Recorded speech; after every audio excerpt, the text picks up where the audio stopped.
All right, guys, welcome back. So we got Resident Evil news today coming straight from TGS. It isn't anything super big or revealing, but we get a little bit of new stuff when it comes to the winter expansion. One major update for Resident Evil 4. So starting out, we'll knock the really small things out. So Resident Evil 8, 7, 2, and 3 remake are all coming to cloud for the Switch. My thoughts on that is it's nice because I guess more people get to play it, but at the same time, cloud versions of games on the Switch are not good. They have so many issues and problems. Some of them are practically unplayable, even if you have good internet. It's just unpredictable, and not up to par or quality. So I feel like the cloud thing is a hit or miss, but I guess it's good for anyone who has a Switch wanting to play. They also now have RE8. They brought it to the Mac for people who have Macs, so they can play RE8 now. So I guess, all that's good because more people can play these games. And that stuff out the way now, we got a better look at the third-person mode for Resident Evil 8. The new third-person mode coming in the winter expansion, and it isn't anything crazy. It's mostly stuff we already know. It just gave us a better visual look at these things. So we get to see, they basically showed off Ethan's new animations and stuff for certain stuff. He has new animations when interacting with puzzles and key objects and just dealing with enemies as well. There's like new animations for grabs, for him just interacting with stuff like getting on the boat. So they definitely put a lot of hard work into bringing this third-person mode, so it isn't something half-assed where they just change the camera and just throw you in and it's all buggy. Could be still a few bugs here and there, some stuff people might find or exploit when the actual expansion comes out, who knows, but the actual quality of this third-person mode looks extremely great. So yeah, that's pretty much it for the third-person mode. Then we got to look at the Shadow of Rose DLC, and they went a little into more detail with this, where we got the general stuff that this takes place in the consciousness of the Megamite seat, and Rose is gonna face more horrors, etc. But they showed off an enemy and basically explained that they make a statement in there where it's like basically like one attack could be fatal from any enemy, and that's a bit unclear because I'm not sure if that's going to be every enemy or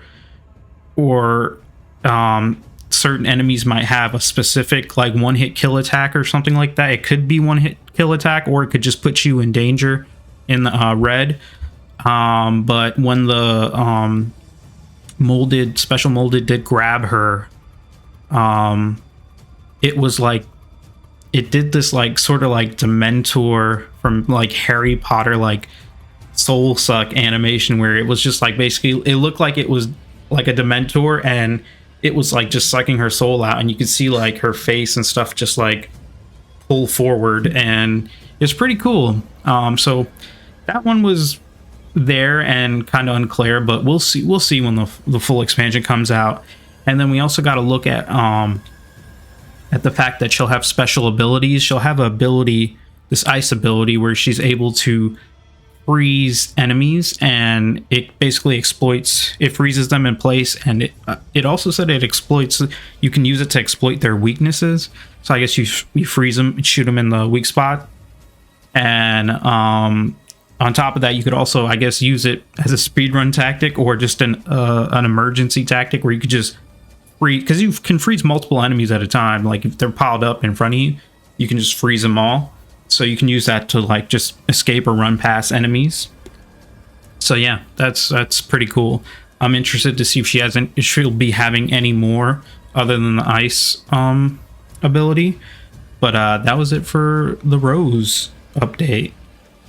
All right, next up we got mercenaries, and not a whole lot new with this. We get a few more shots here of Chris and not shots, but scenes of Chris, Lady Demetress, and Heisenberg. But it's pretty much reiterating stuff we already know: new maps, new characters, and they have new abilities, and it's just a whole new experience and fresh experience, a more fuller experience of Mercenaries. Oh, I almost forgot. They also have a Resident Evil 8 for VR 2, for PlayStation VR 2. They're working on a Resident Evil 8 VR. Next up here, we got Resident Evil 4. And we didn't get any new things regarding the game or a demo or anything like that, but I'll get to that next. So for the I guess the first major thing for Resident Evil 4, I guess it is big because it just makes the game altogether more accessible for people, and that's pretty much that it's coming to PS4. They started development for a PS4 version of RE4. They've been working on it on last gen, and now they're starting a development to make it an optimized version for PS4 so more people can play it, because of course not everyone is able to get their hands on a PS5. So that's great. That's the big, I think that's the most major thing we got from this TGS section for Resident Evil. And also they mentioned in this RE4 discussion here, when they mentioned the development for PS4, that there will be more RE4 stuff shown at the RE showcase next month. So we are getting an RE showcase next month in October. There was no date on screen. I don't know if they tweeted out a date. I haven't been able to check, but yeah, as of the showcase, they didn't give a date. They just said next month. So in the next coming weeks, we might most likely get a date. And I'm really excited for the showcase because RE4 is not that far away, and they released a demo for RE2 remake, RE3 remake, 7 and 8. So I'm pretty sure they're going to follow suit with releasing a demo for Resident Evil 4. And I'm thinking here, I don't think there are any more, I don't recall any more major showcases coming up after that. Who knows, they could have another RE showcase like a couple months from now, like in December or something. But I'm pretty sure in October at this RE showcase that we're getting, where they're going to talk more about RE4, they're going to show us more about the game, I assume. I hope we get a look at some actual like combat in the game, not just Leon walking around. And maybe some of the new features, like the fact that you can crouch. I want to see what we're able to do with that. Oh, I'm pretty sure that they're going to end up releasing a demo next month at the showcase. So, yeah, take that with a grain of salt. I'm not saying, I don't have any proof that they're releasing a demo. I'm just assuming based on logic, because Resident Evil 4 comes out in March of next year. Maybe the Game Awards, but I doubt it. I think the RE showcase would be the best place next month for them to release a RE4 demo. I'm going to say that I have 90%. You know, I have 99% faith that they're going to give us an RE4 demo in the next showcase. Let's cross our fingers and hope they do, because I just want to get my hands on this game, because RE4 is my favorite game of all time, and it's getting a remake, and I am praying this remake is good. I believe it's going to be good. It looks good. Everything I'm hearing about it sounds great. I'm ready for RE4. I need me some more RE4. So yeah, that's pretty much it. That's all we got from the TGS. It was short, quick, nothing grand or explosive, with the exception of RE4 coming to PS4. But yeah, that's it for the TGS Resident Evil section. I will see you guys next month when we talk about what we see at the RE showcase.